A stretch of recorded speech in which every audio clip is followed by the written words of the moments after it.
আমরা কেমিস্ট্রির যেই টপিক নিয়ে আলোচনা করব সেটা হচ্ছে গ্যাস এবং গ্যাসের ধর্ম ও গ্যাসের যেই ফর্মুলাগুলো আছে সেই ফর্মুলাগুলো বিশ্লেষণ এবং সেই অনুসারে ম্যাথ। তো আমরা প্রথমে একটু জেনে নিই আসলে গ্যাসটা কি। তো ছোটবেলায় আমরা পড়াশোনা করেছিলাম যে হলো এই অবস্থাভিত্তিক পদার্থ হলো তিন ধরনের। একটা হলো কঠিন পদার্থ, একটা হলো গ্যাসীয়, একটা কঠিন পদার্থ, আর একটা হলো তরল পদার্থ, আর একটা হলো গ্যাসীয় পদার্থ। তো আমরা গ্যাসীয় বা বায়বীয় পদার্থ বলতাম। ওই যে বায়বীয় পদার্থ, ওই বায়বীয় পদার্থটাই অ্যাকচুয়ালি গ্যাস। তো গ্যাস মানে আবার এটা মনে করার দরকার নেই যে আমরা যেই চুলাতে গ্যাসের চুলা দিয়ে যেই রান্না করি যেই গ্যাস বের হয় ওটাই শুধু গ্যাস না, ওটা শুধু গ্যাস না। হাইড্রোজেন গ্যাস, তারপর হচ্ছে নাইট্রোজেন গ্যাস, ক্লোরিন গ্যাস। তো ওটা হচ্ছে আসলে আমরা যেটা রান্না করি ওটা এক ধরনের গ্যাস, কিন্তু শুধুমাত্র ওটাই গ্যাস না। তো ওইটা আসলে কোন ধরনের গ্যাস ওটা আমরা জানবো যখন জৈব যৌগের ক্লাসগুলো করবো। তো এখন আমরা যেটা বলছিলাম যে গ্যাস, তো এই গ্যাসের অন্যতম বৈশিষ্ট্য হচ্ছে যখন কোনো একটা গ্যাসকে যখন কোনো একটা পাত্রের মধ্যে নেওয়া হবে ওই পাত্রের সম্পূর্ণ স্থান জুড়ে জায়গা দখল করবে। যেমন যদি আমরা কোনো একটা পাত্রের ভিতরে এক্সাম্পল হিসেবে বলি, একটা বক্সের ভিতরে যদি আমরা একটা গ্যাস নিই, একটা বক্স, এই হলো একটা বক্স, একটা বক্সের ভিতরে যদি আমরা কোনো একটা তরল পদার্থ নিই, মনে করে এইটুকু অংশ জুড়ে আমরা একটা তরল পদার্থ নিলাম, তাহলে সেই তরল পদার্থ শুধুমাত্র এইটুকু অংশ জুড়েই থাকবে। যেটুকু অংশ আমরা রাখছি এই অংশ জুড়ে থাকবে, পুরো জায়গা জুড়ে স্থান দখল করবে না।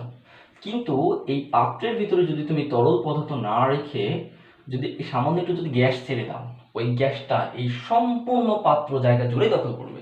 সামান্য একটু গ্যাস ছেড়ে দিল, যতটুকু ছাড়ো না কেন। যেমন একটা রুমের ভিতরে যদি তুমি কোনো একটা স্প্রে করো, একবার একটু স্প্রে চাপ দিলা, তাহলে ওই স্প্রেটা সম্পূর্ণ রুম জুড়েই জায়গা দখল করবে, কারণ স্প্রের ভিতরে যেটা আছে ওটা তো একটা গ্যাস। তাহলে আমরা বুঝলাম যে একটা গ্যাসকে যদি একটা রুমের মধ্যে ছেড়ে দিয়ে যায় তাহলে সেটা সম্পূর্ণ রুম জুড়ে জায়গা দখল করে। এটা হলো গ্যাসের অন্যতম বৈশিষ্ট্য। এখন দেখো একটা গ্যাসের যখন একটা গ্যাসকে যখন কোনো একটা পাত্রের ভিতরে রাখা হবে তখন ওই গ্যাসটা এই পাত্রের সম্পূর্ণ জায়গা জুড়ে যখন ছড়িয়ে পড়বে তখন ওই গ্যাস হলো পাত্রের দেয়ালের উপর একটা বল সৃষ্টি করবে, মানে দেয়ালের সমস্ত জায়গা জুড়ে একটা বল তৈরি করবে। প্রতি একক ক্ষেত্রফলে পাত্রর গ্যাস আধার অর্থাৎ মানে গ্যাস ধারক অর্থাৎ যার মধ্যে গ্যাস রাখা হয়েছে ওই পাত্রের পাত্রের দেয়ালে প্রতি একক ক্ষেত্রফলে যে পরিমাণ বল প্রয়োগ করছে তাকে আমরা বলছিল গ্যাসের চাপ। আমরা গ্যাসের চাপকে আমরা পি দ্বারা প্রকাশ করি। তো গ্যাসের ক্ষেত্রে যেটা দেখা গেছে যে গ্যাসের হলো আয়তন তার চাপ এবং তাপমাত্রার উপর নির্ভর করে।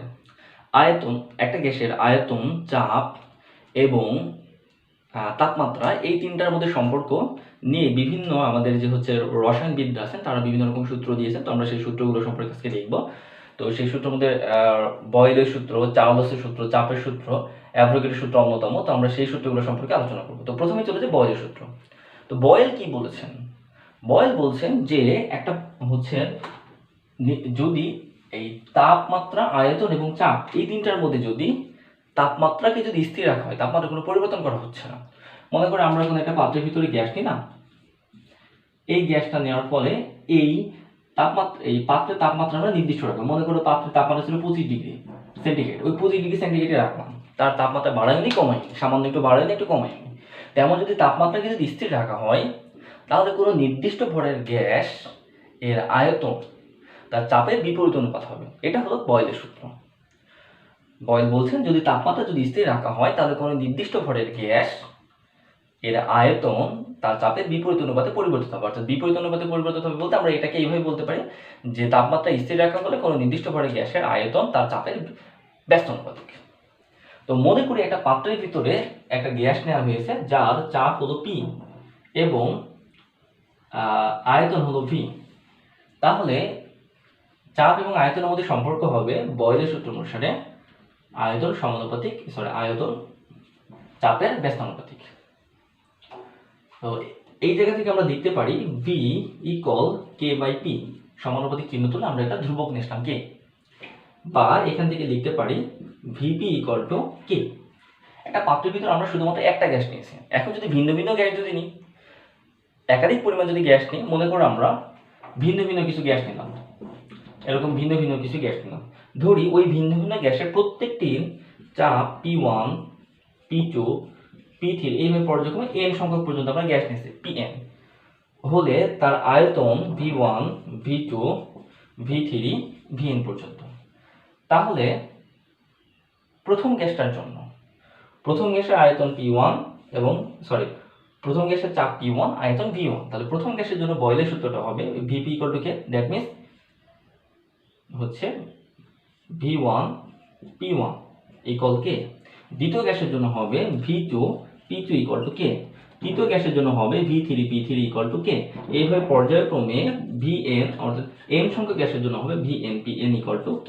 তাহলে প্রত্যেকটা আমরা বলছি K, তাহলে আমরা এইভাবে লিখতে পারি এই এক্সপ্রেশনটাকে যে V1 P1 V2 P2 V3 P3 এভাবে পর্যায়ক্রমে Vn Pn = K। তাহলে এই জায়গা থেকে আমরা লিখতে পারি এই প্রথম দুটোকে নিয়ে যে যদি দুইটা গ্যাস হয় তাহলে তার ক্ষেত্রে V1 P1 = V2 P2। তো এটাকে আমরা লিখি এইভাবে P1 V1 P2 V2। তো বয়লের সূত্রটা সম্পর্ক হলো এটা, চাপ এবং আয়তনের মধ্যে সম্পর্ক হলো এটা বয়লের সূত্র অনুসারে। তো এটা আমাদের পরবর্তীতে ম্যাথের জন্য লাগবে। তো আমরা এখন বয়লের সূত্র বলতে বুঝবো হলো এটা।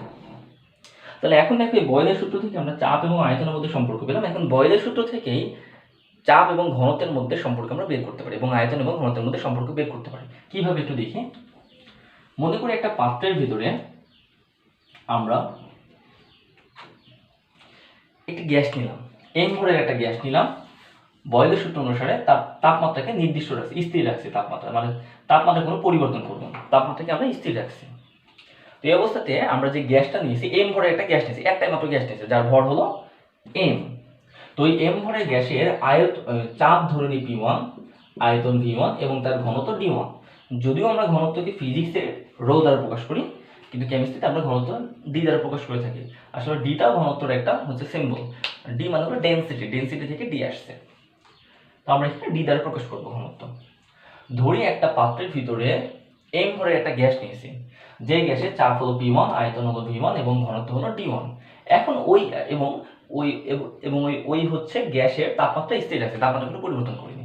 এখন যদি আমরা ওই m ভরের গ্যাসের ভরের কোনো পরিবর্তন করবো না, যে ওই গ্যাসটারই আমরা যদি চাপের যদি পরিবর্তন করি, চাপ পরিবর্তন করে P2 তে নিয়ে আসলাম, তখন তার আয়তন হয়ে গেল V2 এবং ঘনত্ব হয়ে গেল D2। এই অবস্থাতে আমরা একটু দেখি যে বয়লের সূত্র অনুসারে V1 P1 V2 P2, V1 P1 এবং V2 P2।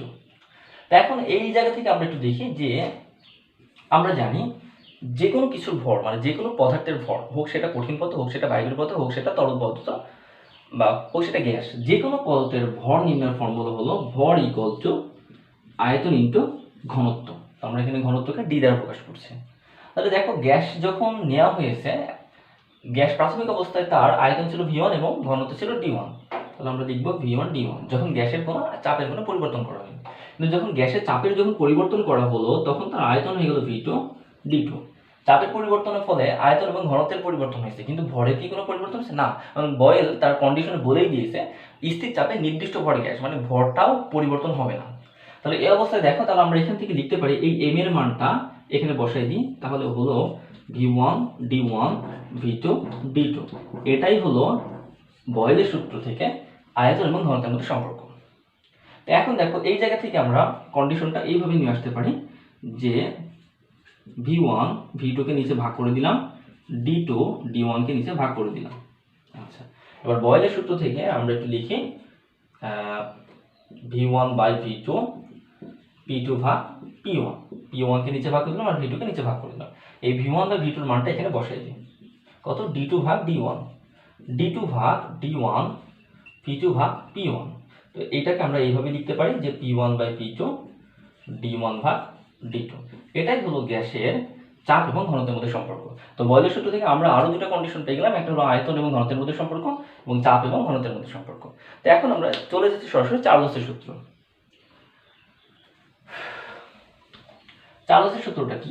চার্লস বলছেন, বয়েল বলেছিলেন যে তাপমাত্রা, আয়তন এবং চাপের ভিতরে তাপমাত্রা স্থির, কিন্তু চার্লস এবার বলছে না, হচ্ছে চাপ স্থির। যদি বয়েল দেখিয়েছেন আয়তনে তাপমাত্রা স্থির থাকলে কি হয়, কিন্তু এখন চার্লস দেখাচ্ছেন যে যদি চাপ যদি স্থির থাকে তাহলে কি হতে পারে।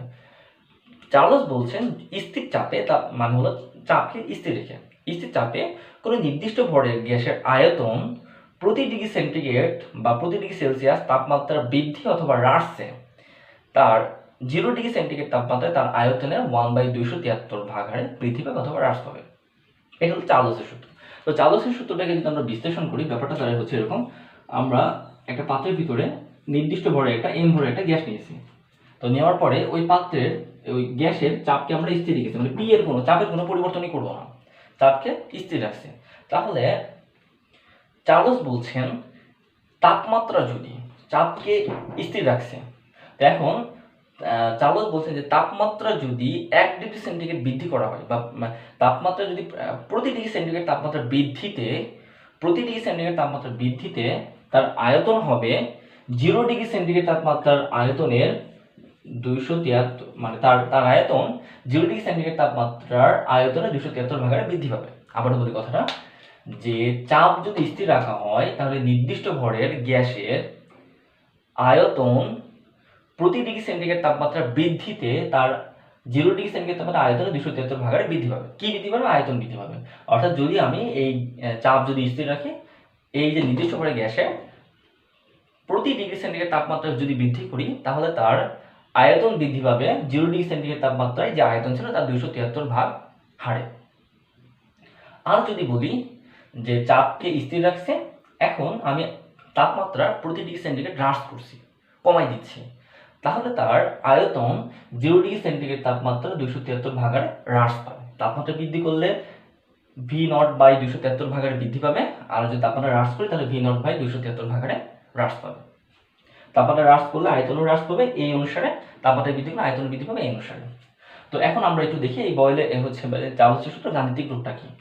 মনে করো আমরা বললাম যে 0 ডিগ্রি সেন্টিগ্রেড তাপমাত্রায় কোনো গ্যাসের আয়তন হলো V0 এবং T ডিগ্রি সেন্টিগ্রেড তাপমাত্রায় তার আয়তন হলো VT। মানে এই অবস্থাতে এখন মনে করেন আমরা তাপমাত্রা বৃদ্ধি করছি, 1 ডিগ্রি সেন্টিগ্রেড তাপমাত্রা বৃদ্ধিতে তার আয়তন কতটুকু বৃদ্ধি পাবে চার্লসের সূত্র অনুসারে একটু দেখে নিন। চার্লস বলছে যে প্রতি ডিগ্রি সেন্টিগ্রেড তাপমাত্রা বৃদ্ধিতে 1 ডিগ্রি সেন্টিগ্রেড তাপমাত্রা যদি বৃদ্ধি করা হয়, তাহলে তার আয়তন বৃদ্ধি পাবে হচ্ছে আদি আয়তনের 273 ভাগ করে। 1 ডিগ্রি সেন্টিগ্রেড তাপমাত্রা যদি বৃদ্ধি করা হয়, তাহলে তার আয়তন বৃদ্ধি হবে হলো আদি আয়তনের 273 ভাগ করে। তার মানে 1 ডিগ্রি সেন্টিগ্রেড তাপমাত্রায় আয়তন বৃদ্ধি কত? V0/273। এখন যদি বলি ঐকিক নিয়মে T ডিগ্রি সেন্টিগ্রেড তাপমাত্রা আয়তন বৃদ্ধি কতটুকু হবে? V0 × T ভাগ 273। ওই দেশের ছোটবেলার ঐকিক নিয়ম যে 1 টাকায় যদি 5টা আপেল পাওয়া যায়, তাহলে T টাকা কয়টা আপেল পাওয়া যাবে? 5 × T। বা বললাম 1 টাকায় যদি 5/273 আপেল পাওয়া যায়, তাহলে T টাকায় কত পাওয়া যাবে? 5/273 × T গুণ হয়ে যায়। আশা করি বুঝতে পারছো ঐকিক নিয়মটা। তো এখন আসো, তাহলে আমরা বলতে পারি যে T ডিগ্রি সেন্টিগ্রেড তাপমাত্রায় মোট আয়তন কত হবে। আমরা কিন্তু বের করেছি 1 ডিগ্রি সেন্টিগ্রেড তাপমাত্রায় চার্লসের সূত্র অনুসারে 1 ডিগ্রি সেন্টিগ্রেড তাপমাত্রায় আয়তন বৃদ্ধি পাচ্ছে কতটুকু? এতটুকু। তাহলে T ডিগ্রি সেন্টিগ্রেড তাপমাত্রায় বৃদ্ধি পাচ্ছে কতটুকু? এইটুকু। তাহলে T ডিগ্রি সেন্টিগ্রেড তাপমাত্রায় প্রকৃত আয়তনটা কত হবে? তার প্রকৃত আয়তন হবে, আমরা জানি যে যেহেতু আয়তন বৃদ্ধি পেয়েছে, তাহলে তার T ডিগ্রি সেন্টিগ্রেড তাপমাত্রায় তার আয়তন কত বলেছি? VT হবে তার আদি আয়তনের সাথে যতটুকু অংশ বৃদ্ধি পেয়েছে সেটা যোগ VT ভাগ 273। আশা করি বুঝতে পারছো। মনে করো কোনো একটা বস্তুর ভর ছিল হচ্ছে 5 গ্রাম, এবার কিছু সময় পর তুমি তার ভর বৃদ্ধি করেছো 2 গ্রাম, তাহলে মোট ভর কত হবে তখন? 5 + 2 মোট 7। ঠিক অনুরূপভাবে এখানে সেটাই করছি, যে প্রাথমিক অবস্থায় তার আয়তন ছিল V0, কিন্তু T ডিগ্রি সেন্টিগ্রেড তাপমাত্রায় তার আয়তন বৃদ্ধি পেয়েছে এইটুকু। তাহলে মোট আয়তন কত হবে? T ডিগ্রি সেন্টিগ্রেড তাপমাত্রা আগের আয়তন এবং যতটুকু বৃদ্ধি পেয়েছে সেটা সমষ্টি। আশা করি ব্যাপারটা বুঝছো ভালো করে। তো এই জায়গা থেকে আমরা বলতে পারি অতএব VT সমান, এটার একটা ফর্মুলা, এখান থেকে আমার আরেকটা ফর্মুলা আসে, V0 কে যদি কমন নাও তাহলে আসে 1 + T ভাগ 273। তো এই ফর্মুলা থেকে আমরা আরেকটা প্রতিরূপ বের করতে পারি ফর্মুলা, সেটা হচ্ছে মেইন ফর্মুলা এটা। তো এখান থেকে আমরা আরেকটা ফর্মুলা নিয়ে আসতে পারি, সেটা হলো ধরি যে T1 ডিগ্রি সেন্টিগ্রেড তাপমাত্রার আয়তন হলো V1, T2 ডিগ্রি সেন্টিগ্রেড তাপমাত্রার আয়তন হলো V2। এক্সাম্পল হিসেবে বললাম, আমরা বলেছি T ডিগ্রি সেন্টিগ্রেড তাপমাত্রার আয়তন V0 + 1/273। তাহলে আমরা যদি বলি T1 ডিগ্রি সেন্টিগ্রেড তাপমাত্রায়, এটা তো T ডিগ্রি সেন্টিগ্রেড তাপমাত্রায় আয়তন, তো আমরা যদি বলি T1 ডিগ্রি সেন্টিগ্রেড তাপমাত্রায়, তাহলে আয়তন কত হবে? T1 ডিগ্রি সেন্টিগ্রেড তাপমাত্রায় আয়তন হবে V1 equal to V0 1 plus T1 by 273 into T।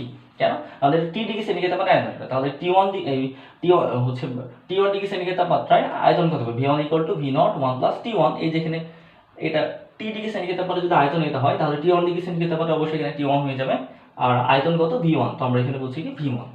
তো ঠিক অনুরূপভাবে যদি বলি T2 ডিগ্রি সেন্টিগ্রেড তাপমাত্রায়, তাহলে আয়তন কত হবে? V2 equal to V0 1 plus T2 ভাগ 273।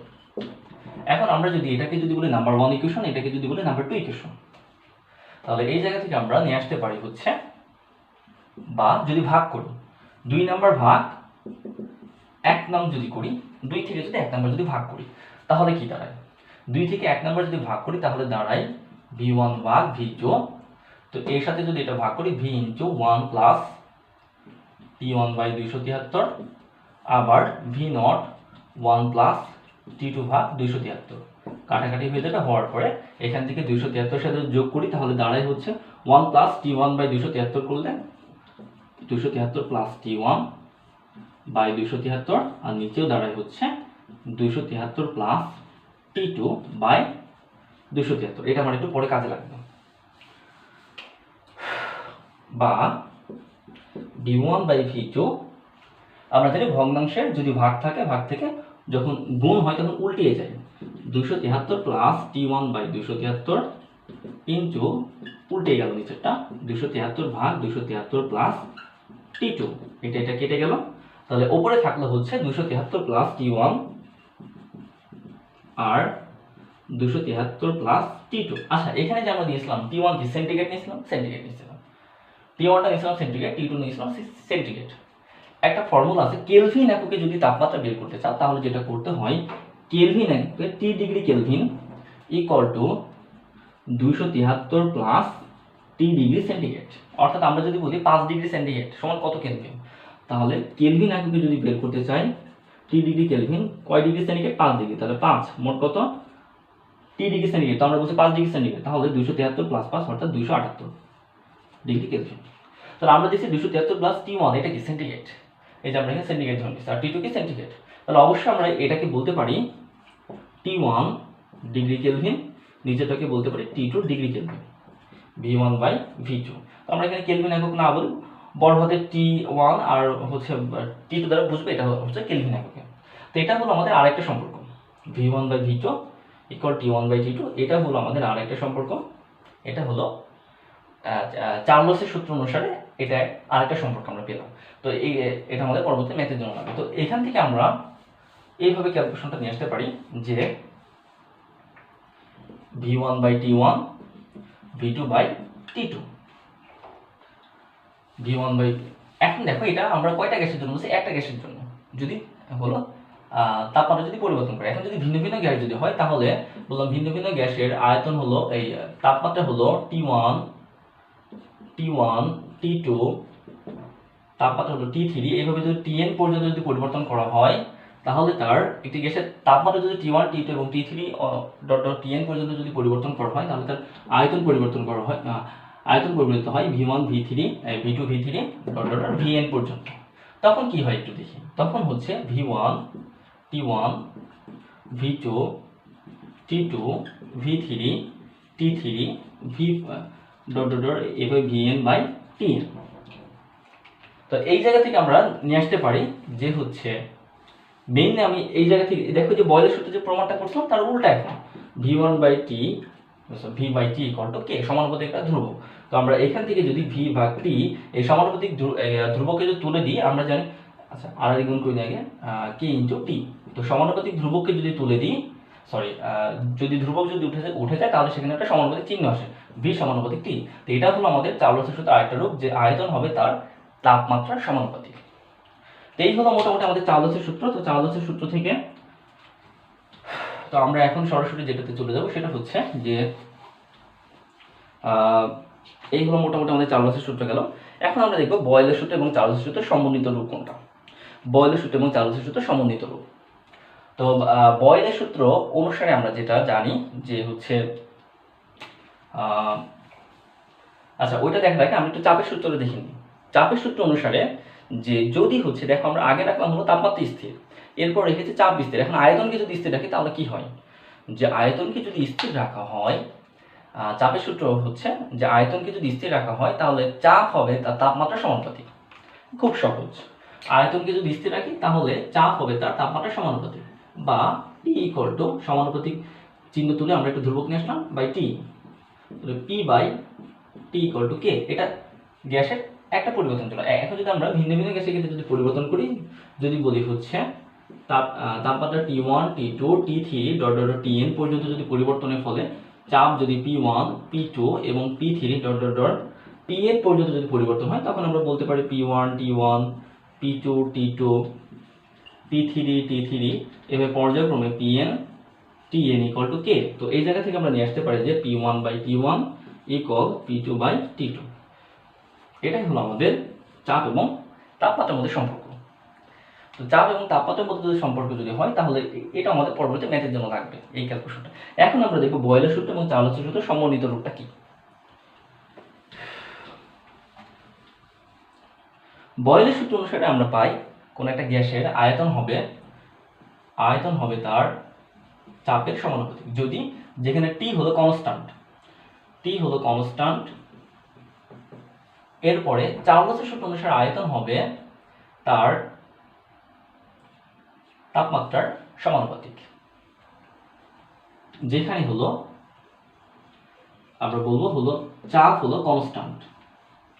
তো এইটাকে যদি একবারে যদি দেখি তাহলে টোটাল আয়তন হবে হচ্ছে তাপমাত্রা ভাগ চাপ, বা যদি এটা সমানুপাতিক ধ্রুবক যদি নিয়ে আসি তাহলে কে ইন্টু টি ভাগ পি, বা আর যদি গুণ করে দিই পিভি ভাগ টি ইকুয়াল কে। এটা গ্যাসের একটা পরিবর্তনের জন্য। এখন যদি আমরা যদি হচ্ছে ভিন্ন ভিন্ন গ্যাসের ক্ষেত্রে যদি বলি যে চাপ P1 P2 P3 dot dot dot Pn পর্যন্ত এবং আয়তনের পরিবর্তন V1 V2 V3 dot dot dot Vn পর্যন্ত, এবং তাপমাত্রা পরিবর্তন হলো T1 T2 T3 dot dot dot Tn পর্যন্ত। তখন কি দাঁড়ায়, তখন দাঁড়ায় হচ্ছে এই জায়গা থেকে যে প্রথমটার জন্য P1 V1 T1 equal to K, P2 V2 T2 equal to K, এভাবে পর্যায়ক্রমে Pn Vn Tn equal to K. বা আমরা বলতে পারি হচ্ছে P1 V1 T1 P2 V2 T2 পর্যায়ক্রমে এইভাবে Pn Vn by Tn equal to K. তো আমরা এখান থেকে এই দুটো সমান বলতে পারি যে P1 V1 T1 equal P2 V2 T2। এটাই হলো আমাদের বয়েল এবং চার্লসের সূত্র হচ্ছে সমন্বিত সূত্র। তো আগে যে ফর্মুলাগুলো আমরা দেখেছি ওগুলো একটাও যদি মনেও যদি না রাখো, শুধু এই ফর্মুলা যদি মনে রাখো, ঘনত্ব সম্পর্ক ফর্মুলাগুলো বাদে জাস্ট এইটা যদি তুমি যদি মনে রাখো তাহলে দেখো আগের ফর্মুলাগুলো মনে রাখা দরকার হচ্ছে না, একটা দিয়ে তুমি অঙ্কগুলো করে ফেলতে পারবা। কিভাবে দেখো, সেটা হচ্ছে আমরা এখান থেকে পেলাম যে P1 V1 T1 P2 V2 T2, যেটা কনস্ট্যান্ট থাকবে। কনস্ট্যান্ট মানে কি, যার কোনো পরিবর্তন হবে না, সে বাদ, তার মান 1 ধরবো আমরা। যে কনস্ট্যান্ট থাকবে তার মান ধরবো হলো 1। যদি বলি তাপমাত্রা কনস্ট্যান্ট, তার মানে তাপের মান ধরবো 1। যদি 1 ধরে তাহলে কি দাঁড়ায় দেখো তো, P1 V1 by 1 P2 V2 by 1। তো 1 তো নিচে থাকা আর না থাকার সমান, তখন সূত্র কি দাঁড়ালো P1 V1 equal P2 V2। এখন বললাম না চাপ কনস্ট্যান্ট, তাহলে চাপের মান ধরবো হলো 1। এখানে যদি 1 যদি ধরো তাহলে কি দাঁড়ায় V1 T1 V2 T2। এখন আমি বললাম না আয়তন কনস্ট্যান্ট, আয়তন স্থির, তখন আমরা আয়তন জায়গায় লিখবো 1। তখন আমরা কি পাই P1 T1 P2 T2। তার মানে আমরা দেখছি শুধু একটা ফর্মুলা জানলে, আগে যে 3টা সূত্র দেখলাম, বয়েলের সূত্র, চার্লসের সূত্র এবং চাপের সূত্র, ওই 3টাই এই একটা ফর্মুলার মাধ্যমে আমরা মনে রাখতে পারছি। তার মানে শুধু আমরা এই ফর্মুলাটা মনে রাখবো। তো এখান থেকে আমরা আরেকটু দেখি, সেটা হচ্ছে এই ফর্মুলাটা আরেকটু আমরা বিশ্লেষণ করতে পারি। সেটা হলো যে P1 V1 T1 V2 কে যদি নিচে ভাগ করে দিই তাহলে এখানে থাকলো P2 T2। তো এই জায়গা থেকে একটু দেখো P1 T1 তো V1 V2 কে একটু আলাদা করে নিলাম, P2 বাই T2। তো একটু খেয়াল করে দেখো এখানে V1 বাই V2 একটু মনে করে দেখো তো আমরা যখন ঘনত্বের সাথে যখন বয়েলের সূত্রে একটা সম্পর্ক করছিলাম, তো সেই জায়গা থেকে আমরা সম্পর্ক পাইছিলাম V1 D1 equal to V2 D2, বা ওখান থেকে পাইছিলাম V1 by V2 equal to D2 ভাগ D1। তাহলে V1 by V2 equal D2 ভাগ D1, সেই মানটা যদি এখানে যদি বসাই দিই তাহলে কি দাঁড়ায় D2 ভাগ D1, V1 D1, হ্যাঁ V2 ভাগ, ঠিক আছে। তাহলে এখান থেকে আমরা পেলাম হলো P2 ভাগ T2। তাহলে এবার আমরা একটু ক্যালকুলেশন করে ফেলি। ক্যালকুলেশনটা হচ্ছে, এবার একটু এখান থেকে সাজিয়ে লিখব। T1 D1 কে নিয়ে যাচ্ছে ওখানে, আর P2 কে নিয়ে আসছে এখানে। যে একটু খেয়াল করে দেখো T1 D1 নিয়ে যাচ্ছে ওই জায়গায়, তাহলে কি থাকলো P2 P1 D2, আর P2 কে নিয়ে আসছিল নিচে। T1 D1 কে নিয়ে যাচ্ছে এখানে, আর P2 কে নিয়ে আসছে এখানে, জাস্ট পক্ষান্তর করছে। তাহলে এখানে আমরা পেলাম T1 D1 বাই T2। এই জায়গা থেকে আরেকটু দেখি, এই P1 কে নিয়ে যাবো এখানে, আর T2 কে নিয়ে আসবো এখানে। তাহলে কি দাঁড়ালো T2 D2 বাই T2, আর এখানে আসলো T1 D1 বাই P1। আবার দেখো এখান থেকে P1 কে নিয়ে গেলাম এখানে, আর T2 কে নিয়ে গেলাম P1 এর জায়গায়, জাস্ট পক্ষান্তর করে ফেললাম। তো এই জায়গা থেকে একটু খেয়াল করে দেখো তো আমরা ফর্মুলাটা কি পেলাম, T1 D1 P1 T2 D2 P2, এটা হলো আমাদের আরেকটা ফর্মুলা। তো ঘনত্বের সাথে যে আমরা যে সম্পর্কগুলো দেখছিলাম আগে, তো আমরা মেইনলি এখন পর্যন্ত যে সূত্রগুলো দেখলাম তার মধ্যে কোনটা কোনটা মনে রাখবো, মানে অঙ্কের জন্য কোন কোন সূত্রগুলো মনে রাখলে যথেষ্ট। 1 নম্বর হচ্ছে এটা মনে রাখতে হবে, তারপরে হচ্ছে 2 নম্বর হচ্ছে এটা মনে রাখতে হবে, আর 3 নম্বর হলো এটা মনে রাখতে হবে। জাস্ট এই 3টা ফর্মুলা যদি মনে রাখো তাহলে পারেই আমরা এখন পর্যন্ত যতগুলো সূত্র দেখলাম সব সূত্রগুলাই এর মধ্যে চলে আসবে। কিভাবে আসবে একটু দেখি, যে যদি কখনো দেখি আয়তন এবং ঘনত্বের, এটা তো বুঝলাম একটু আগে দেখলাম, যদি আয়তন এবং ঘনত্বের মধ্যে সম্পর্ক বের করতে পারি তখন আমরা এই ফর্মুলা ইউজ করবো। কিন্তু এই ফর্মুলাটা যদি মনে রাখি তাহলে দেখো একবারে কতগুলো হয়ে যাচ্ছে আগের মতোই, যে T1 D1 by P1 T2 D2 by P2। যদি কোনোটা যদি কনস্ট্যান্ট থাকে, যার মান দেওয়া থাকবে না, তার মান ধরবো 1। অঙ্কের ক্ষেত্রে দেখবো যখন যার মান দেওয়া নাই, এই হলো এর মধ্যে যার মান দেওয়া নাই তার মান ধরবো 1, অথবা হচ্ছে যদি বলে দেয় কনস্ট্যান্ট মানে স্থির, তাহলে ধরে নেব তার মানও 1। স্থির বললেও ধরবো 1, আর যদি মান যদি নাও দেওয়া থাকে তাও বলবো হলো 1। মনে করো টির মান দেওয়া নাই, বা প্রশ্নে বলেছে টি স্থির, মানে তাপমাত্রা কোনো পরিবর্তন করা হয়নি, তাহলে সেই ক্ষেত্রে আমরা বলবো T1 এর মান হচ্ছে, যদি টির মান না দেওয়া থাকে তাও ধরবো 1, আর যদি প্রশ্ন বলে দেয় টি স্থির তাও বলবো 1। ইভেন যে টি আমরা প্রশ্নের কন্ডিশন দেখছি যে টির কোনো পরিবর্তন হয়নি, তাহলে তার মান ধরবো 1। তাহলে 1 ধরলে পারে, তাহলে কিন্তু কি দাঁড়ায় D1 P1 D2 P2। এই ফর্মুলা দিয়ে তখন আমরা অঙ্ক করে ফেলে দিতে পারবো। এখন আমরা যদি বলি না, যে এখানে হচ্ছে চাপ নাই, মানে চাপের কোনো পরিবর্তন নেই, চাপ স্থির, অথবা প্রশ্নে চাপের মান দেইনি, তখন আমরা চাপের মান ধরবো 1। তখন আমরা পেলাম T1 D1 T2 D2। আশা করি ব্যাপারটা বুঝছো, যে এই ফর্মুলাতে আমরা কিভাবে ম্যাথের ক্ষেত্রে ইউজ করবো। তার মানে আমরা তাহলে এখন পর্যন্ত যতগুলো সূত্র দেখলাম তার মধ্যে কোনটা কোনটা মনে রাখবো, এইটা এইটা আর এইটা, এই 3টা ফর্মুলা মনে রাখলে যথেষ্ট। এখন আমরা আরেকটা ফর্মুলা দেখবো, সেটা হলো আদর্শ গ্যাসের ফর্মুলা। লাস্ট ফর্মুলা সেটা হলো আদর্শ গ্যাসের ফর্মুলা। তো আদর্শ গ্যাসের ফর্মুলার ক্ষেত্রে প্রথমে আগে জানতে হবে তোমাকে আদর্শ গ্যাসটা কি। আদর্শ গ্যাস হচ্ছে যে সমস্ত গ্যাস বয়েলের সূত্র, চার্লসের সূত্র এবং অ্যাভোগাড্রোর সূত্র মেনে চলে, তাদেরকে বলা হয় হচ্ছে আদর্শ গ্যাস। যদি কোনো একটা গ্যাস যদি এই 3টা সূত্রকেই যদি মেনে চলে তাহলে আমরা সেই সমস্ত গ্যাসকে বলবো এটা হচ্ছে একটা আদর্শ গ্যাস। মানে একটা গ্যাসের যে বৈশিষ্ট্যগুলো থাকা ওদের সবগুলো এর মধ্যে আছে, একদম পুরোপুরি সব থেকে আদর্শ একটা গ্যাস, আইডল গ্যাস। তাহলে এখন আমরা একটু দেখি যে বয়েলের সূত্র অনুসারে আমরা পাই হচ্ছে আয়তন হবে হলো তার চাপের ব্যস্তানুপাতিক, যেখানে টি কনস্ট্যান্ট, আর চার্লসের সূত্র অনুসারে আয়তন হবে তার তাপমাত্রা সমানুপাতিক, যেখানে চাপ কনস্ট্যান্ট।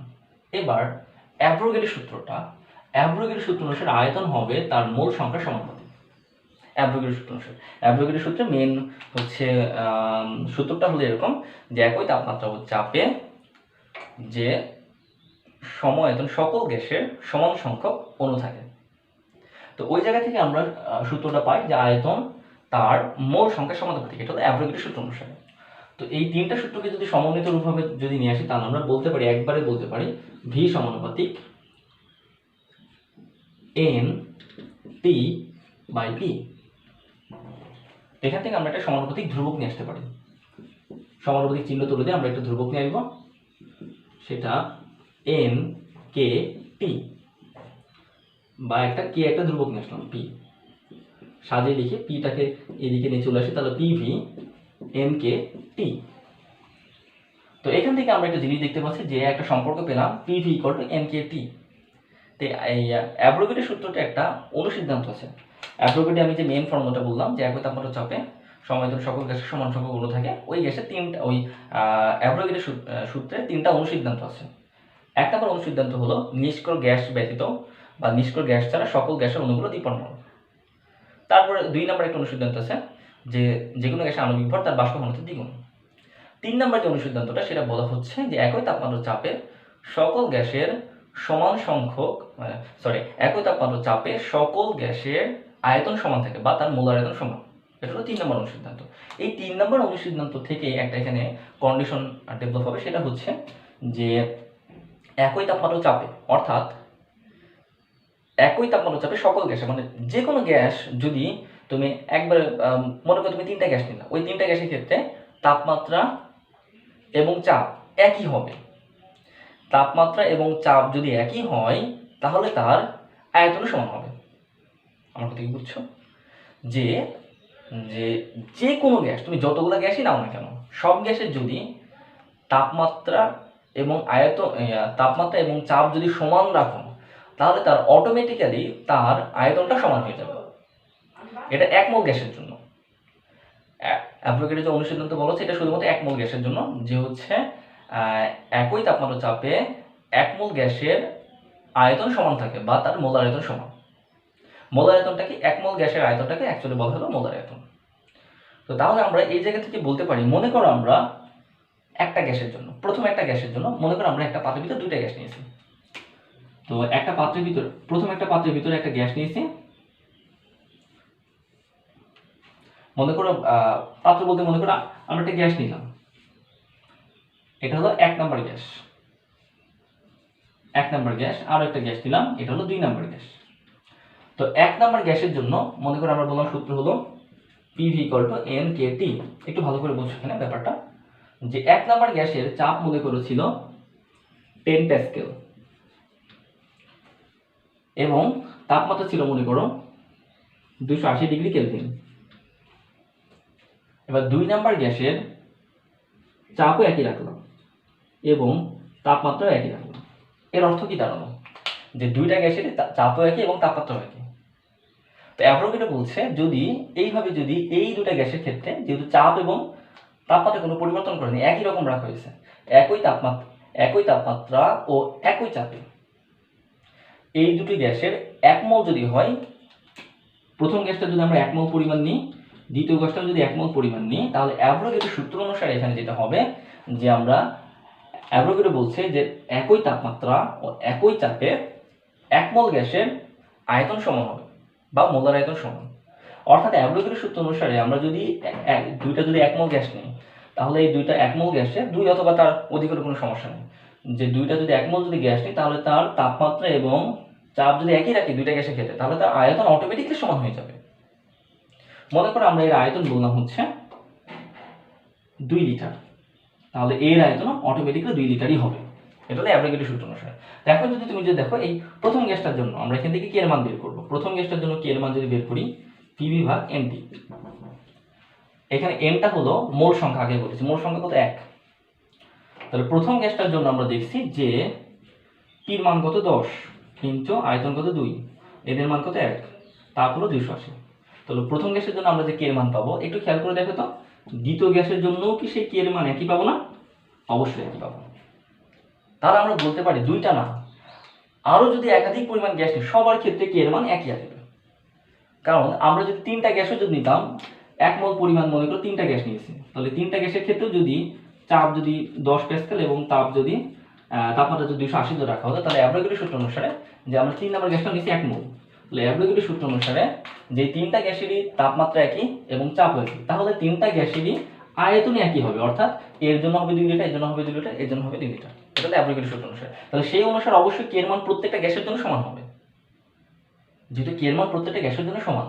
তো এই কে, তার মানে আমরা দেখছি যে এখানে যে কেটা বলছি, এই কে এর একটা নাম আছে, সেটা নাম হলো মোলার ধ্রুবক।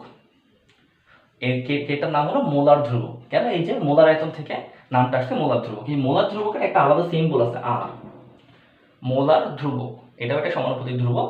তো আমরা যেহেতু দেখছি যে এটা হলো অ্যাভোগাড্রো সূত্রের সাথে রিলেটেড, এই কেটা হলো সম্পূর্ণ অ্যাভোগাড্রো সূত্রের সাথে রিলেটেড, এবং অ্যাভোগাড্রো সূত্র থেকে আমরা দেখছি মোলার আয়তন। তো মোলার আয়তন থেকে আসছে মোলার ধ্রুবক। তো আমরা এই জন্য এখানে এই কেটাকে কে না বলে, যেহেতু এর একটা আলাদা সিম্বল আছে আর, তাই আমরা এখানে আর দ্বারা প্রকাশ করব, পিভি ইকুয়াল টু এন আর টি, কারণ আরটা হলো এখানে মোলার ধ্রুবক। তো এটাই হলো আমাদের আদর্শ গ্যাসের সমীকরণ। আশা করি ব্যাপারটা বুঝছো। এটা খুবই ইম্পর্টেন্ট, এই আদর্শ গ্যাসের সমীকরণের প্রমাণটা, এটা যে কোনো পরীক্ষার জন্য এটা মোস্ট ইম্পর্টেন্ট একটা টপিকস, যে কোনো পরীক্ষাতে আসার মতো একটা টপিকস। তো এই যে আমরা আগে যে 3টা ফর্মুলা দেখছি তার সাথে এই ফর্মুলাটা আমাদের লাগবে অঙ্ক করার জন্য। তো এখান থেকে আমাদের আরেকটা ব্যাপার একটু দেখতে হবে, সেটা হচ্ছে যে এনটা হলো মোল সংখ্যা। তো মেইন ফর্মুলা পেলাম হচ্ছে এখানে পিভি ইকুয়াল টু এন আর টি। তো এন হচ্ছে মোল সংখ্যা, মোল সংখ্যা বের করার বেশ কিছু ফর্মুলা আছে। এন সমান হচ্ছে কোনো বস্তুর কোনো গ্যাসের মোল সংখ্যা ইকুয়াল টু ওই গ্যাসের ভর বাই ওই গ্যাসের আণবিক ভর, আবার মোল সংখ্যা ইকুয়াল টু ওই গ্যাসের অণু সংখ্যা কতগুলো বাই অ্যাভোগাড্রো সংখ্যা। ওই গ্যাসের অণু সংখ্যা কতগুলো আছে এবং অ্যাভোগাড্রো সংখ্যা। অ্যাভোগাড্রো সংখ্যা এন এর মান আমরা জানি, এন এর সমান 6.023 × 10⁻23 টি। আবার এন নির্ণয়ের মোল সংখ্যা নির্ণয় আরেকটা ফর্মুলা আছে, সেটা হচ্ছে 22.4 লিটার আর ভি লিটার। ভি এল দ্বারা প্রকাশ করছে, এই জন্য অবশ্যই এটা লিটার এককে হবে, অবশ্যই ভিটা লিটার এককে, যেহেতু নিচে হচ্ছে 22.4 লিটার, তাহলে উপরেটাও ভি লিটার এককে হতে হবে। তো এই হচ্ছে, তাহলে একটু খেয়াল করে দেখো তো এখান থেকে, তাহলে এন সমান আমরা একবার বললাম জি ভাগ এম, আবার এন সমান বলছি এন বাই এ, তাহলে আমরা কি এই এন এর মানটা এখানে বসিয়ে দিতে পারি, N by N A equal G ভাগ এম। আবার এন সমান পেলাম জি ভাগ এম, আবার এন সমান পাচ্ছি কোনটা, এটা। তো এই এন এর মান যদি এটা যদি বসে ভি ভাগ 22.4 জি ভাগ এম, তাহলে দেখো এই জায়গা থেকে আমরা কি বলতে পারি না যে এটা এটা এটা তিনটাই সমান, যে জি ভাগ M, N by N A, আবার ভি ভাগ 22.4, এটা হলো আমাদের একটা কন্ডিশন। তো এই যে এন এর মান বের করার ক্ষেত্রে আমরা এখানে এই 3টা কন্ডিশনকে ফলো করব, প্রশ্নের উপাত্ত দেখে কখন কোনটা দরকার হবে। আশা করি বুঝতে পারছো। তো এই হলো আমাদের মোটামুটি হচ্ছে ফর্মুলা। তো একটু যদি আমরা এই ফর্মুলাটাকে যদি একটু ডেভেলপ করি, যখন মোল সংখ্যা দেওয়া থাকে তখন আমরা এটা বের করব, আর যখন ভর এবং আণবিক ভর দেওয়া থাকে তখন আমরা সূত্র বলবো এন এর মান একবারে বসিয়ে দিই জিএম ভাগ আর টি। আর যখন হচ্ছে মোলের অনুসংখ্যা এবং অনুসংখ্যা দেওয়া থাকবে তখন আমরা সূত্র ইউজ করবো হচ্ছে এন ভাগ এন এ আর টি। যখন আয়তন দেওয়া থাকবে তখন আমরা ওই মোলের আয়তন এর পরিমাণ যখন থাকবে তখন আমরা ইউজ করবো 22.4 ভাগ আর টি। তো অ্যাকচুয়ালি মেইন এই একটা ফর্মুলা জানলেই হয়, তো সাথে সাথে এই 3টা ফর্মুলা যদি মনে রাখো তাহলে তোমার অঙ্ক করতে সুবিধা হবে। তো এনিওয়ে, তো আমাদের এই হলো মোটামুটি আজকে গ্যাসের সূত্র সম্পর্কে আলোচনা। এখন আমরা সরাসরি কয়েকটা অঙ্কে চলে যাই। এখন যে ম্যাথমেটিক্যাল টার্মগুলো নিয়ে আলোচনা করলাম, তো সেইগুলোর ব্যাপারে দেখি আসলে কি কোন ধরনের অঙ্কগুলো আছে, সেই অঙ্কগুলোর মধ্যে আমরা এখন চলে যাই। বই থেকে বেশ কিছু আমরা অঙ্ক করব। তো প্রথম যে অঙ্কটা করব সেটা হচ্ছে খুবই সিম্পল একটা অঙ্ক।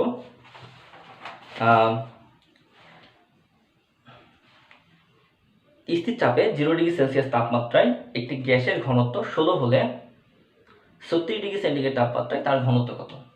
স্থির চাপে একটি গ্যাসের ঘনত্ব যদি 16 হয় তাহলে 36°C তাপমাত্রায় তার ঘনত্ব কত? তো একটু দেখি প্রশ্নে কি কি দেওয়া আছে আমরা কি দেখবো। তো এই আমরা আজকে যে সূত্রগুলো নিয়ে আলোচনা করলাম, এই সূত্রের অঙ্কগুলো করার আগে তোমাকে গিভেন ডাটাগুলো একটু তুলে নিতে হবে, দেখতে হবে কোন কোন কি কি জিনিসগুলো দেওয়া আছে, সেই অনুসারে সূত্র বসালে আমার অঙ্ক শেষ হয়ে যাবে। তো প্রথমে একটু দেখি কি কি দেওয়া আছে। প্রশ্নে বলেছি স্থির চাপ স্থির। তো আগেই বলেছি চাপ যদি স্থির থাকে, যে স্থির থাকে তার মান ধরবো 1। তো 1 এখানে প্রশ্নে অঙ্কে সরাসরি লেখার দরকার না, এটা একটা সিস্টেম অনুসারে আমি বলছি যেন তুমি সূত্রটা মনে রাখতে পারো। অ্যাকচুয়ালি কিন্তু চাপের মানে 1 হবে না, জাস্ট একটা সিস্টেম মনে রাখার জন্য বলছি। তো যেহেতু এখানে আমাকে বলছে যে হলো চাপ স্থির, তার মানে চাপের মান কত? 1। আবারও বলছি অ্যাকচুয়ালি কিন্তু চাপের মানে 1 না, জাস্ট অঙ্কের সূত্র মনে রাখার সিস্টেম বলেছি আমি। তো এরপরে দেখো আমাকে আরেকটা বলেছে 0 ডিগ্রি সেন্টিগ্রেড তাপমাত্রা, তার মানে প্রথমে তাপমাত্রা কত ছিল? T1 ছিল 0 ডিগ্রি সেন্টিগ্রেড। তো আমরা জানি সেন্টিগ্রেড থেকে কেলভিন এককে নিতে হলে 273 ভাগ টি, টির মান কত? 0 ডিগ্রি বাই 273 কেলভিন। তারপরে বলা আছে 0 ডিগ্রি সেন্টিগ্রেড তাপমাত্রায় স্থির চাপে 0 ডিগ্রি সেলসিয়াস তাপমাত্রায় একটি গ্যাসের ঘনত্ব 16, তার মানে প্রাথমিক অবস্থায় তার ঘনত্ব ছিল হলো 16। তারপরে বলেছে 36 ডিগ্রি সেন্টিগ্রেড তাপমাত্রায় তার ঘনত্ব কত হবে? তাহলে টি2 মান দেওয়া আছে 36 ডিগ্রি সেন্টিগ্রেড। সেন্টিগ্রেড থেকে যখন আমরা কেলভিনে নিব 273 সাথে 36 যোগ করব, তো যোগ করলে যে মানটা পাবো সেটা হবে হচ্ছে আমরা এখানে কেলভিন, অর্থাৎ 209 কেলভিন। এখন প্রশ্ন বলেছে ডি2 মান কত, অর্থাৎ 36 ডিগ্রি সেন্টিগ্রেড তাপমাত্রায় তার ঘনত্ব কত? ডি2 মানটা কত আমাকে বের করতে বলছে। আবার বলি প্রশ্নটা, স্থির চাপে 0 ডিগ্রি সেন্টিগ্রেড তাপমাত্রায় তোর কোনো গ্যাসের ঘনত্ব হলো 16, তাহলে 36 ডিগ্রি সেন্টিগ্রেড তাপমাত্রায় তার ঘনত্ব কত? তাহলে T1 এর মান আমরা পেলাম, D1 এর মান পেলাম, T2 এর মান পেলাম, এখন D2 এর মান আমাকে বের করতে বলছে। তাহলে এই ঘনত্ব যদি থাকে, তাহলে ঘনত্ব সূত্র আমরা জানি চাপ, ঘনত্ব এবং তাপমাত্রার মধ্যে সম্পর্কের সূত্র কোনটা? T1 D1 P1 T2 D2 by T2। আগে বলেছি যে স্থির থাকবে তার মান হবে 1, যদি প্রশ্ন স্থির থাকে তাহলে 1, আর যদি প্রশ্ন তার মান যদি নাও দেওয়া থাকে তাও তার মানে, তো মানে 1। এই জায়গায় 1 না দেখে আমরা সরাসরি বুঝবো যেখানে P1 P2 হবে না যদি স্থির। তাহলে সূত্র কি দাঁড়াবে? T1 D1 T2 D2। তো T1 এর মান দেওয়া আছে কত? 273, D1 এর মান দেওয়া আছে 16, T2 এর মান দেওয়া আছে 209 এবং D2 এর মানটাই বের করতে হবে। এখানে ক্যালকুলেশন করলে যা আসবে সেটা হলো আমার T2 উত্তর হয়ে গেছে অঙ্ক। আসলে ব্যাপারটা বুঝছো ভালো করে।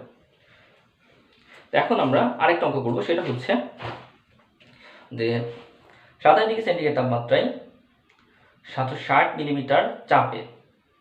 আচ্ছা, এই অঙ্কগুলো করার আগে আমাকে পরবর্তী সূত্রে অঙ্ক করার আগে আমাকে কিছু এককের কনভার্ট জানতে হবে। তো আমরা একটু এককের কনভার্টগুলো একটু জেনে নিই, কারণ এই অধ্যায়ের মানে এই আমরা যে চ্যাপ্টার অঙ্কগুলো করছি এই চ্যাপ্টার অঙ্কগুলো খুবই সহজ, সূত্র ফেললে হয়ে যায়, কিন্তু কিছু ঝামেলা হয়ে যায় এককের কনভার্ট করার সময়। তো সেই এককের কনভার্টগুলো একটু দেখে নিই। প্রথমে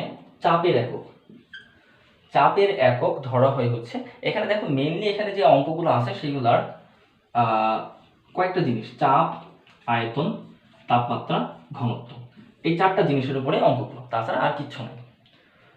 অবশ্য আরেকটা আছে সেটা হলো মূল সংখ্যা। এনিওয়ে, তাহলে চাপের একক আমরা ধরি হচ্ছে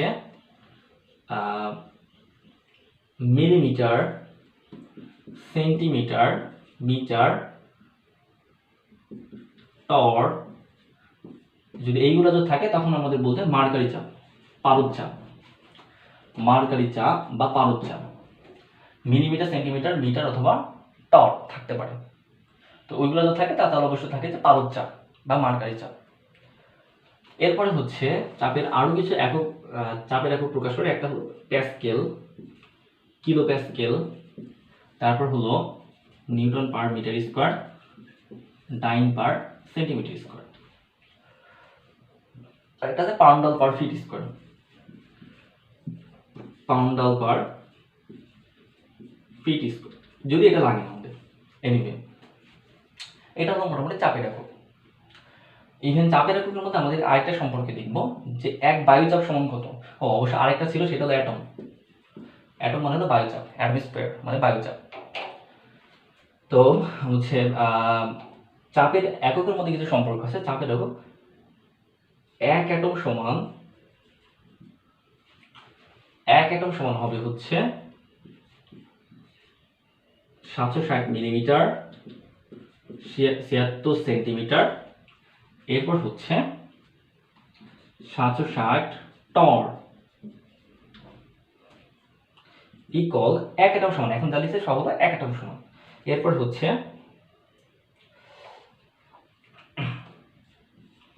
101.325 ইন্টু 10⁻³ প্যাসকেল। 101.325 কিলো প্যাসকেল বা 101.325 into 10⁻³ newton per metre square. তো এইগুলো একটু মনে রাখতে হবে অঙ্ক করার সময়, না হলে ভুল হয়ে যেতে পারে। আবার আরেকটা আছে, সেটা হচ্ছে 1 মিলিমিটার সমান 1 টর।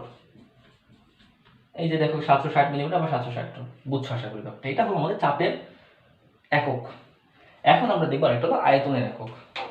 তো আয়তনের একক হচ্ছে ঘনমিটার, ঘন সেন্টিমিটার, ডায়ামিটার, এরপর হচ্ছে লিটার, এরপর হচ্ছে মিলিলিটার, এমএল দ্বারা প্রকাশ করি, মিলিলিটার অথবা ঘন মিলিমিটার। এটা হলো মিলিলিটার আর এটা মিলিমিটার, আবার দুইটা আবার গুলিয়ে ফেলো। তো এই হচ্ছে আমাদের আয়তনের একক। তো আয়তনের এককের মধ্যে সম্পর্ক আছে, সেটা হচ্ছে 1 ঘনমিটার সমান 1000 লিটার। 1 ঘনমিটার সমান আমরা এককের কনভার্টে খেতে পাই যে হচ্ছে 1000 লিটার হয় 1 ঘনমিটার সমান। এরপর হচ্ছে আবার 1 লিটার সমান 1 ডায়ামিটার। এই জায়গার ক্ষেত্রে আমরা বলতে পারি যে অবশ্যই তাহলে 1 ঘনমিটার সমান 1000 লিটার, যেহেতু আবার 1 লিটার সমান 1 ডায়ামিটার, তাহলে অবশ্যই আমরা এটাকে বলতে পারি 1000 ডায়ামিটার। আবার 1 লিটার সমান 1000 ঘন সেন্টিমিটার।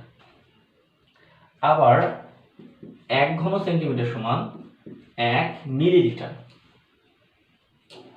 তাহলে এই জায়গা থেকে আমরা বলতে পারি অবশ্যই 1 লিটার সমান 1000 মিলিলিটার। এই আয়তনে এই কয়েকটা সম্পর্ক জানলে যথেষ্ট। আর তাপমাত্রা একক তো বললাম, কেলভিন এককে প্রকাশ করতে হয়। তো এই হচ্ছে আমাদের এককগুলা। তো এককের ভিতরে আমাদের একটু মনে রাখতে হবে, অঙ্কের ক্ষেত্রে বেশ কিছু কথা বলা থাকতে পারে, সেইগুলো থেকে কিছু মান নির্দিষ্ট করে নিতে হবে। যেমন হচ্ছে যদি কখন অঙ্কে যদি বলা থাকে যে এনটিপি, তো এনটিপি এর অর্থ হলো ন্যাচারাল টেম্পারেচার প্রেসার, বা এসটিপি। এনটিপি অথবা বলা আছে হলো এসটিপি, এর অর্থ হলো স্ট্যান্ডার্ড টেম্পারেচার অ্যান্ড প্রেসার। এটা হলো ন্যাচারাল টেম্পারেচার অ্যান্ড প্রেসার, আর এটা হলো স্ট্যান্ডার্ড টেম্পারেচার অ্যান্ড প্রেসার। বা বাংলায় বলে দিল যে স্বাভাবিক তাপমাত্রা চাপ, এর বাংলা মিনিং হলো স্বাভাবিক তাপমাত্রা চাপ। এর বাংলা মিনিং হলো স্বাভাবিক তাপমাত্রা চাপ, আর এর বাংলা মিনিং হলো প্রমাণ তাপমাত্রা চাপ। প্রশ্নে মনে করে বলা আছে, এইভাবে উল্লেখ করে দিয়েছে যে স্বাভাবিক তাপমাত্রা চাপে, অথবা বলেছে প্রমাণ তাপমাত্রা চাপে, অথবা বলেছে এনটিপি, অথবা বলেছে এসটিপি। তাহলে সেটার ক্ষেত্রে কয়েকটা মান নির্দিষ্টভাবে ধরে নিতে হবে। সেটা হলো চাপের একক, চাপের মান ধরতে হবে, চাপের মান ধরতে হবে হলো 1 অ্যাটম, অথবা ধরতে হবে হলো চাপের মান ধরতে হবে 1 অ্যাটম। যদি অ্যাটম এককে নাও তাহলে ধরতে হবে 1 অ্যাটম। আর যদি হচ্ছে মিলিমিটার এককে যদি নাও তাহলে 760 মিলিমিটার। যদি তুমি সেন্টিমিটার এককে নাও তাহলে ধরতে হবে হলো 76 সেন্টিমিটার। যদি মিটার এককে নাও তাহলে ধরতে হবে 0.76 মিটার। যদি হচ্ছে টর এককে নাও তাহলে তোমাকে ধরতে হবে 760 টর। এরপরে যদি তুমি হচ্ছে প্যাসকেল এককে নাও তাহলে তোমাকে ধরতে হবে 101.325 ইন্টু 10⁻³ প্যাসকেল। যদি তুমি কিলো প্যাসকেল এককে নাও তাহলে তোমাকে ধরতে হবে 101.325 কিলো প্যাসকেল। যদি তুমি নিউটন পার মিটার স্কোয়ার এককে নাও তাহলে ধরতে হবে 101.325 into 10⁻³ newton per metre square. যদি এই কথা বলা থাকে, সাথে আরেকটা জিনিস নিতে হবে, সেটা হচ্ছে temperature all time 273 degree kelvin. তাহলে আমাদের যদি প্রশ্নে কখনো যদি বলে স্বাভাবিক তাপমাত্রা চাপ, অথবা প্রমাণ তাপমাত্রা চাপ, অথবা ন্যাচারাল টেম্পারেচার প্রেসার অর্থাৎ এনটিপি, অথবা এসটিপি, এই কথাগুলো যদি উল্লেখ থাকে তাহলে অল টাইম সেই ক্ষেত্রে আমরা চাপের মান ধরে নেব হয় 1 অ্যাটম, মানে এইগুলার মধ্যে যে কোনো একটা, যেটা আমার দরকার হবে অঙ্কের জন্য, এবং তাপমাত্রা হলো 273 কেলভিন। বুঝছো আশা করি। এরপরে যদি প্রশ্নে যদি বলা থাকে যে SATP standard ambient temperature and pressure, এসএটিপিতে যদি বলে তাহলে তোমাকে বুঝতে হবে সেই ক্ষেত্রে হচ্ছে আমাকে টেম্পারেচার ধরতে হবে 25°C, বা এটাকে কেলভিনে করলে 273 + 25, কেলভিনে করলে হচ্ছে 298° কেলভিন। এবং চাপের একক ধরতে হবে হলো 100 কিলোপ্যাসকেল। চাপের মান তখন তোমাকে চাপের মান ধরে নিতে হবে 100 কিলোপ্যাসকেল। তো কিলোপ্যাসকেল থেকে এই যে মিলিমিটার টরে তুমি কনভার্ট করে নিতে পারো যদি দরকার হয় এইগুলো।